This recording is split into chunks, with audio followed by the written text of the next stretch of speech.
We're going to run and run and run till we can't run no more. My demands on the players are immense and intense. If you win the ball, I want you to just cross it. Just side foot it in, 12 yards out, and I want you on the end of it. All right? This could be the quickest goal you've ever scored in your entire life. There's two things that really irk me, is that when people half press and then when people half tackle. By half tackle I mean when they dangle the toe. I think, well, coach, I tried, but we both know that he didn't. There's nothing to fear in this group, okay? We're now where we need to be. We're now where we need to be. RIASA is Richmond International Academic Soccer Academy, which was set up by Mark Ellis, who's the director of football.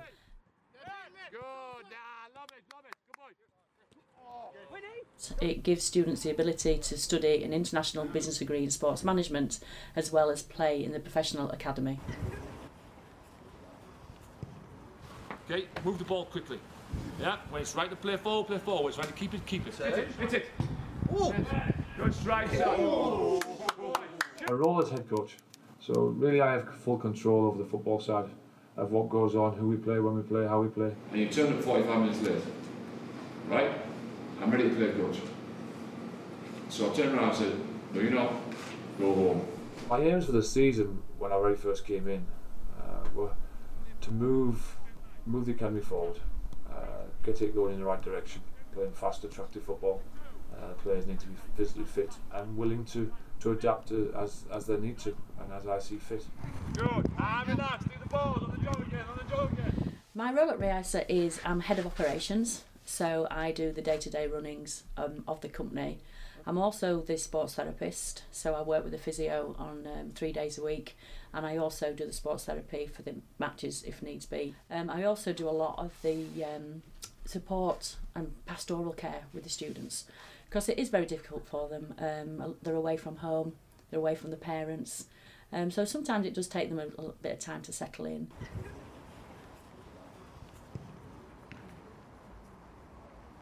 It's a mentality more than anything else, and that's something we've had to drill into the players and get it going. That strength in mentality has got to be better and got to be improved if you're going to play in English football. You've got to make sure that you track that number 2. Start now. Come on over here. No, I will come in. Good boy. But the first one, miss them 2 out, go in the space. Tactically, technically, physically, and psychologically, I think the game is at a whole nother level than American football is right now. Well, where I grew up, I feel there's definitely a much higher standard here. Like, it was more level of physicality too as well. But at the same time, it's even weird because, like, not only physicality, but just technical skill too.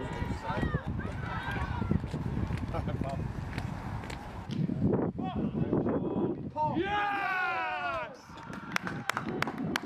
Improving the mindset and the understanding of what it takes at this level. It's a difficult thing to try and understand.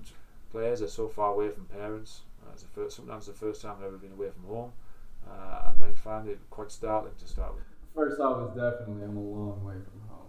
So I was born in Pittsburgh, Pennsylvania, and when I was about 2 years old, we moved back to Boston with my mom. You know, this is definitely something that I got to take and experience on my own.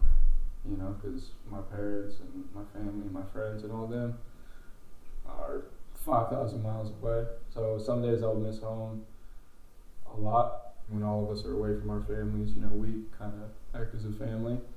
And we have a big Thanksgiving dinner, and it's nice. At the end of the day, you know, I'm out here getting a degree playing football. So as much as I miss home, I know that there's a reason that I'm out here, and I got to do what I got to do. Come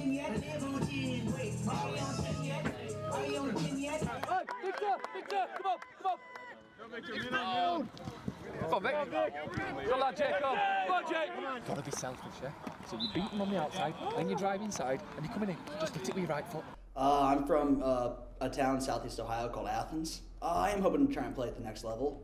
I feel like by getting touches in the ball, like playing against people who can challenge me, I feel like I have a good chance of reaching that. Victor's got great ability. There's things he can touch upon there. I'm sure the off-field nutrition and things that you can touch on, he knows that. Cooking, constant microwave meals and stuff like that. Like, I'd cycle through instant lasagna, instant shepherd's pie, instant pizza. where can he go? Oh, that's a $1 million question, isn't it? I think the next dream would just be able to find a club that I could play at, and just sort of say I could play professionally. That's just sort of been my dream. Like, I don't really care like how much money I would make for it. I just want to see how far I can go.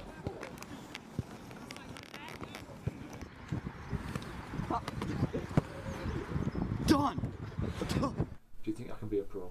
I'll never answer him yes or no, because either you're giving someone false hope or you're crushing someone's dreams. Victor's got an ability to go a long, long way.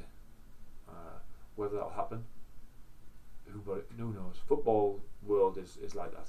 Sometimes you've got to be in the right place at the right time. When like moments where I've been injured and stuff like that, where football's not really a big part of my life, I just feel so bored, I guess. And I don't know, it's just thinking about it now, it's honestly such a big part of my identity that I feel like it would definitely like require some self-reflection, think about what I would want to do were I not playing this. Yeah. That's sick though. Boy. Ooh, okay, Gabe. I see you. So first night out, they went to like check my ID and everything and looked at me. And I think they were like checking to see if I was drunk. So I was like, oh, I'll help them and show them I'm sober. So I lifted my eyes and I smiled, like, to be like, hey, I'm friendly. I was like back of the line. Like, English girls wear way too much makeup, like compared to American girls. I just don't get the eyebrows. I just don't get it. There's just too many drawn on eyebrows. Like, It's not even true. I mean, I really like. I was reaching out all the time. You just keep following me. This is being filmed, right?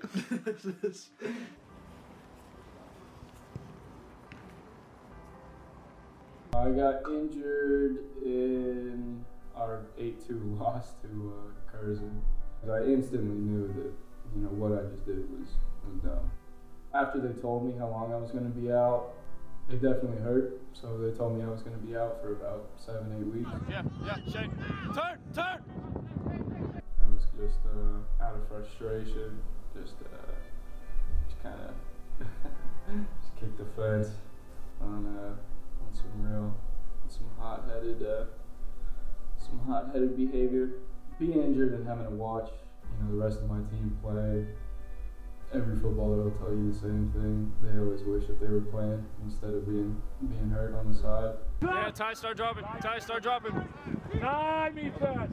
Gabriel was very frustrated after that game, and it impacted. Obviously, he was going to be out for 6-7 weeks. I think I've had 12 ops in my whole career.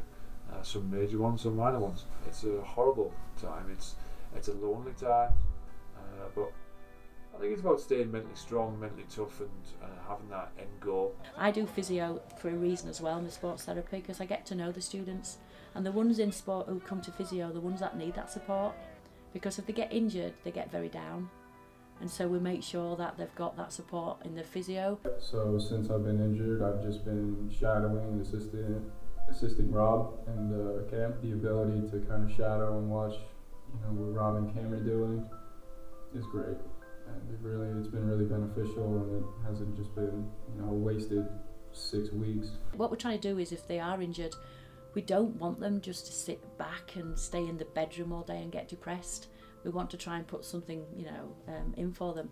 But Gabriel is a very mature student, is Gabriel, and he realised, he probably thinks, well, I'm not so sure that I'm going to make it and to be able to support a family in football. So he wanted to look down a different route. And Rob's great idea was for him to come on board as Rob's assistant. Gabriel has now become my number 2, my assistant at RIASA. He's watching and he's learning. He's getting involved a lot more in the last few weeks about how he wants to do things on his coaching side of it. Sam, you got far side.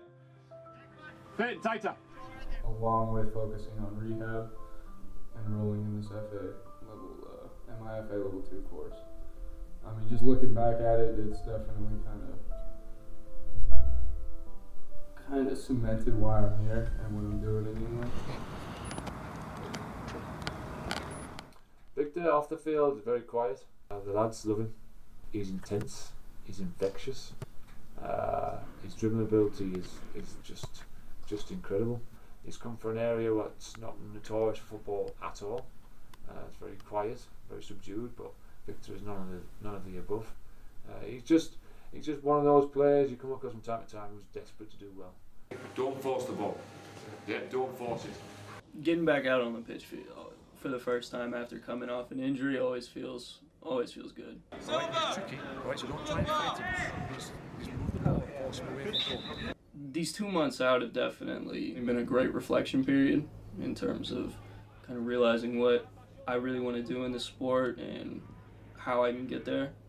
And definitely been a time period where I've kind of set new goals and objectives that I want to reach in, say, a 2-year time span, and that's been great. And so now it's just working towards those goals and trying to reach them.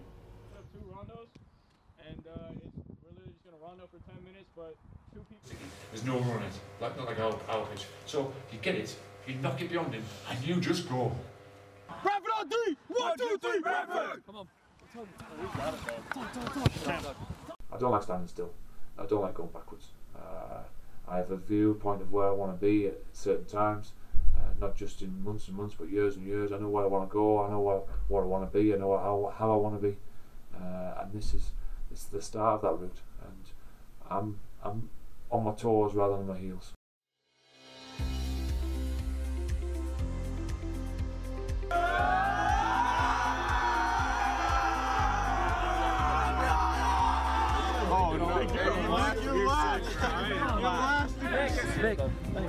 Well done. I got one right here, man. Jump in. Oh, yeah.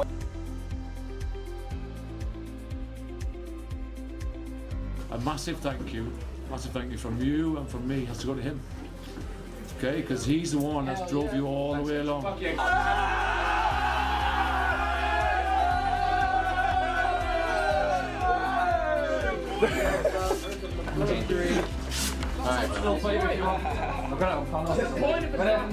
Victor, come on, man. Sorry.